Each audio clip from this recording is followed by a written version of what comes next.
जय हिंद साथियों। मैं आप लोगों से इस वीडियो में चर्चा करने वाला हूं, नौकरी के टॉपिक पे चर्चा करने वाला हूं। नौकरी एक ऐसा शब्द है जिसको हर कोई पाना चाहता है और मैंने इस चैनल को इसीलिए बनाया है क्योंकि जो प्रॉब्लम है, जो दिक्कतें हैं, उनका मैं सॉल्यूशन कर सकूं, निराकरण कर सकूं।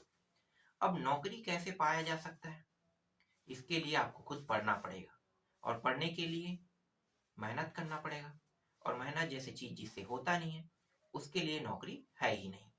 तो अभी से इस वीडियो से क्विट कर सकते हो। जिन्हें नौकरी नहीं करना है, बिजनेस करने वाला, अपना बिजनेस प्लेटफॉर्म में जा सकते हो। जो नौकरी करना चाहते हैं सिर्फ वही लोग इस वीडियो को देखें। मैं यहाँ पे कुछ ऐसी बेसिक बातें बताने वाला हूँ। हम अक्सर देखते हैं लोगों को पढ़ाई करते हुए, लेकिन पढ़ाई जब करते हैं तो उसे ये पता नहीं होता कि सिलेबस क्या होता है। चाहे आप स्कूल में पढ़ो, चाहे आप कॉलेज में पढ़ो, चाहे आप कॉम्पिटिटिव एग्जाम का करो, मैंने बहुत से लोगों को देखा है सिलेबस पूछता नहीं, कहाँ कहाँ से आएगा। वो जो ब्लूप्रिंट होता है ना, उसे भी देखते नहीं है। वो स्पष्ट बता दिया रहता है ब्लूप्रिंट में कि 2 नंबर के प्रश्न आएंगे, यहाँ से 4 नंबर के आएंगे, यहाँ 5 नंबर के प्रश्न आएंगे। ब्लूप्रिंट में पहले ही बता दिया जाता है। सेम वैसे ही नौकरी के लिए भी जो सिलेबस जारी करते हैं उसमें भी कंफर्म कर दिया जाता है कि इन टॉपिकों से इतने नंबर के प्रश्न आएंगे। अब आप दिन भर एक ही टॉपिक को पढ़ रहे हो तो ऐसे में नौकरी नहीं मिलेगा भाई। नौकरी पाने के लिए आपको सही चीजों को पढ़ना बहुत जरूरी है।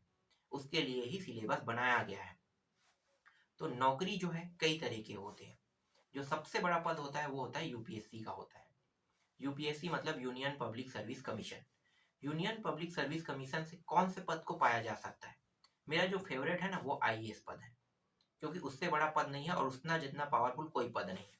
तो आईएएस जितना पावरफुल पद मैंने अभी तक सुना नहीं है। तो आईएएस पद को सब पाना चाहते हैं।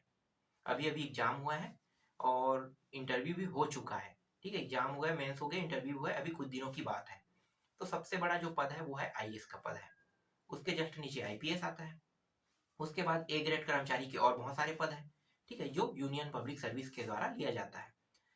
इसके अलावा अब जब राज्यों में आते हैं तो राज्यों में उससे नीचे छोटे स्तर के भी पद होते हैं, जिसे हम कहते हैं एसडीएम या फिर डीएसपी के पद बोलते हैं। इसको पाया जाता है पीसीएस के द्वारा। ठीक है, ये पब्लिक सर्विस कमीशन है। अब राज्य का है तो उस राज्य का नाम जोड़ दो उसके साथ। पीसीएस एग्जाम सीजीपीएससी छत्तीसगढ़ का है, ठीक है, यूपीपीएससी, बीपीएससी बिहार का है, यूपीपीएससी उत्तर प्रदेश का है। तो इस तरह से उसके साथ जुड़ा हुआ कुछ शब्द होता है। ठीक है, जो पीएससी होता है इसमें एसडीएम ग्रेड के अधिकारी बनते हैं, जो सेकेंड ग्रेड के अधिकारी होते हैं, और डीएसपी होते हैं। बाद में प्रमोशन होके आईपीएस और आईएएस में चले जाते हैं, लेकिन लंबा टाइम लगता है, 15 से 20 साल लगता है उन्हें जाने में। डायरेक्ट अगर आप आईएएस बन जाते हैं तो आप पहले से आईएएस और बहुत जल्दी आप मंत्रालय तक पहुंच जाओगे, फिर केंद्रीय मंत्रालय तक पहुंच जाओगे। तो इस तरह से आपकी प्रक्रिया जो है आसानी से चरण चरणबद्ध बढ़ते रहता है। इससे छोटे छोटे और एग्जाम है, जैसे कि एसएससी है, कर्मचारी चयन आयोग वाला। ठीक है, एसएससी के एग्जाम जो है 3 पैटर्न में होते हैं। एक एसएससी सीजीएल होता है, एसएससी एमटीएस होता है, और एसएससी एक और है एसएससी सीजी, हाँ एसएसजी जीडी होता है। तो 3 होते हैं और हर साल ना 50-50-50 हजार मतलब 1.5 लाख तक के ना पद निकालते हैं एसएससी के द्वारा। ये एसएससी के द्वारा आने वाले पद है। और एसएससी के पद केंद्रीय लेवल का होता है, तो केंद्र भी पद जारी करता है। तो केंद्रीय लेवल के जो पद है वो आसानी से नहीं मिलते। इसके लिए आपको 2 बार एग्जाम दिलाना पड़ेगा, फिर 1 बार इंटरव्यू दिलाना पड़ेगा, फिर उसके बाद आप इस पद को पाओगे। इससे छोटा जो एग्जाम है वो राज्य के द्वारा लिया जाता है। एक एग्जाम दिलाइए और डायरेक्ट नौकरी पा जाइए। सिर्फ एग्जाम दिलाओ और नौकरी पाओ, ऐसा भी है। इसके अलावा मैं आपको थोड़ा सा और ऊपर चलते हैं, केंद्रीय लेवल पे बैंक का होता है, रेलवे का होता है। बैंक और रेलवे में भी बहुत सारे पद खाली है और उनको भी हर साल भरा जाता है। तो यही सब तैयारी में ना सभी बच्चों का समय चला जाता है और राज्य के जो कॉम्पिटिटिव एग्जाम होते हैं उसमें वो तैयारी नहीं कर पाते। ज्यादातर पद कौन दे रहा है? एसएससी दे रहा है, बिल्कुल, रेलवे दे रहा है और बैंक दे रहा है। तो आपके पास राज्य के द्वारा जो पद आ रहे हैं उसमें पद कितने होंगे? टोटल होंगे 100 होंगे या 80 होंगे। 80 पद में कास्ट वाइज अलग से बटा हुआ है, तो आपके कास्ट वाइज जाने पर 5 से 6 पद ही मिलेगा। अब 5 से 6 पद के लिए फाइट करोगे, इससे ज्यादा बेटर आप समझोगे कि मैं एसएससी दिला लूं। डेफिनेटली ऐसे ही सोचोगे। मैं अधिकतर लोगों को देखा हूं ऐसा सोचते हैं। तो ये जो मैं अभी आपको बेसिक जानकारी दे रहा हूँ ये सब वही जानकारी है जो नौकरी के टॉपिक पे चर्चा हो रहा है। तो नौकरी जब आप करना चाहोगे तो आपको पढ़ाई तो करना पड़ेगा, बिल्कुल।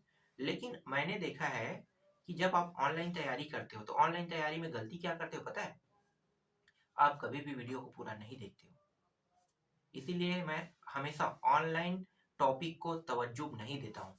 मैं हमेशा देता हूँ ऑफलाइन क्लास को ही तवज्जो देता हूँ। ऑफलाइन क्लास में क्या है, बच्चे बैठे हैं, उनको कहोगे पढ़ना ही है तो वो पढ़ेगा, दबाव में पढ़ेगा, समझ में आए या ना आए, समझाने की कोशिश तो जो पढ़ाएगा वो करेगा, लेकिन आपके दिमाग दूसरे साइड है तो समझ में तो आएगा नहीं, चाहे कितना अच्छा टॉपिक हो। लेकिन ऑफलाइन क्लास में अगर बैठे हो तो ऑफलाइन क्लास में क्या है, कम से कम आप पूरा टॉपिक तो सुन रहे हो, जैसा भी हो। 1 मिनट आपका दिमाग काम कर रहा है, फिर 4 मिनट हट रहा है, फिर 1 मिनट काम कर रहा है, दूसरे से पूछोगे समझ में आए आपसे, तो इस तरह से बातचीत करके उस टॉपिक को समझा जाता है। लेकिन ऑनलाइन में क्या होता है, आप अकेले बैठे हो, अकेले पढ़ाई कर रहे हो, किसी से पूछ भी नहीं रहे हो, ना किसी को बता रहे हो, तो क्या सीखोगे, क्या समझोगे, कुछ नहीं। फिर भी हम लोग ऑनलाइन क्लास जारी करते हैं। क्यों जारी रखते हैं ऑनलाइन क्लास को? ऑनलाइन क्लास इसलिए जारी रखते हैं कि चलो भाई थोड़ा बहुत अच्छा लगा हमारी वीडियो तो हम आप लोगों को पढ़ा देंगे, इसी टॉपिक में जो डाउट है वो क्लियर कर देंगे। थोड़ा सा डाउट आपका क्लियर हो जाता है तो थोड़ा बहुत अच्छा लगा आपको वीडियो तो उससे डाउट क्लियर हो जाता है। उसके बाद आप वहाँ पे क्विट कर देते हो जब समझ नहीं आता। तो समझ में आए या ना आए देखना तो पड़ेगा, सॉल्व करना पड़ेगा, पढ़ाई तो करना पड़ेगा। हमेशा नौकरी जो है दो चीजों पे आधार रहता है, मतलब दो आधारों पे डिपेंड है। पहला क्या है, पहला आपका कर्म है और दूसरा है किस्मत। किस्मत के बिना कर्म नहीं मिल सकता और कर्म के बिना किस्मत नहीं मिल सकता, मतलब दोनों एक साथ जुड़ा नहीं रहेगा ना तो आपको कुछ नहीं मिल सकता। ठीक है, कर्म के साथ किस्मत का जुड़ा होना उतना ही जरूरी है जितना एक सिक्के के दो पहलू। एक सिक्के में दोनों हिस्से रहते हैं ना, बिल्कुल वैसी है। एक सिक्के के दोनों पहलू, अगर सिक्का खड़ी कर दिया जाए तो दोनों साइड आपका आ रहा है, समझो। तो जो सिक्का खड़ी हो जाता है ना, जो दोनों साइड को हासिल करता है वही इस दुनिया में कामयाब होता है। तो आपको ये समझना होगा कि आपको नौकरी पाना है तो आपको कर्म भी करना है जिसे हम मेहनत कहते हैं, और आपको किस्मत के ऊपर भी डिपेंड रहना है। और किस्मत कहाँ से होता है, आप भगवान के जाप करते हैं ना तो समझ लो वो आपका किस्मत है। आप किस्मत को बुला रहे हैं भगवान के माध्यम से, और कर्म को आपको करना भी पड़ेगा। तो इसीलिए मैं आपको कहता हूँ कि आपको तैयारी करना है, चाहे ऑनलाइन क्लास से करो चाहे ऑफलाइन से, लेकिन ऑफलाइन क्लास ज़्यादा बेटर है। हालांकि मैं वीडियो बना देता हूँ, आप मेरी वीडियो को देखो या ना देखो, लेकिन ऑफलाइन क्लास जहाँ भी हो वहाँ पे आपको अटेंड कर लेना चाहिए। अब यहाँ पे मैं आपको बता देता हूँ किस नौकरी को किस किस आधार पे पाया जा सकता है। नौकरी के जो प्रकार है, कई प्रकार के ना कैटेरिया है, मैंने अभी बताया ना, एसएससी, यूपीएससी, पीएससी, ठीक है, स्टेट के द्वारा लेने वाला लोअर जो ग्रेड है 3 और चौथा जो ग्रेड के अधिकारी के कर्मचारी है उनका भी लिया जाता है। तो इन नौकरी को पाया कैसे जा सकता है, हर के लिए क्राइटेरिया है। कोई नौकरी होता है 12वीं पास होता है, कोई नौकरी कॉलेज के बाद होता है, ठीक है, तो 12वीं और कॉलेज के बाद से अधिकतर रहते हैं, और कोई ग्रेजुएशन मतलब पोस्ट ग्रेजुएशन के बाद रहता है। तो नौकरी के कई क्राइटेरिया है। जब आप यूपीएससी को पाना चाहोगे तो आपको 12वीं के बाद डायरेक्ट कोचिंग सेंटर ज्वाइन होना पड़ेगा, क्योंकि बिना कोचिंग सेंटर के आप यूपीएससी को नहीं पा सकते। अभी मैंने हाल ही में देखा है, एक 21 साल का लड़का जो है यूपीएससी का इंटरव्यू दिलाने गया था। 21 साल का लड़का इंटरव्यू तक पहुंच गया है। अब सोचने की बात है कि वो 21 साल का है और इंटरव्यू तक पहुंच गया, मतलब वो कब से तैयारी शुरू कर दिया होगा। हो सकता है वो 10वीं से ही कोचिंग क्लास जाना शुरू कर दिया होगा कि मुझे आईएएस अधिकारी बनना है। हो सकता है वो कॉलेज करने के बाद जो आपका फर्स्ट ईयर सेकंड फाइनल होता है उससे पहले वो, क्योंकि कॉलेज जो है आप तो प्राइवेट में भी पास कर लोगे ना। कॉलेज का महत्व कितना होता है, कॉलेज का महत्व बहुत जीरो के बतौर है जब तक आपके पास कुछ नहीं है। अगर मान लो आप कुछ काम नहीं करते और नौकरी भी नहीं है आपके पास, तो नौकरी नहीं है तो वो डिग्री कोई काम का नहीं है जो डिग्री आपने किया है। इसलिए डिग्री का महत्व तभी होता है जब आप उसके लायक कुछ हासिल कर लेते हो।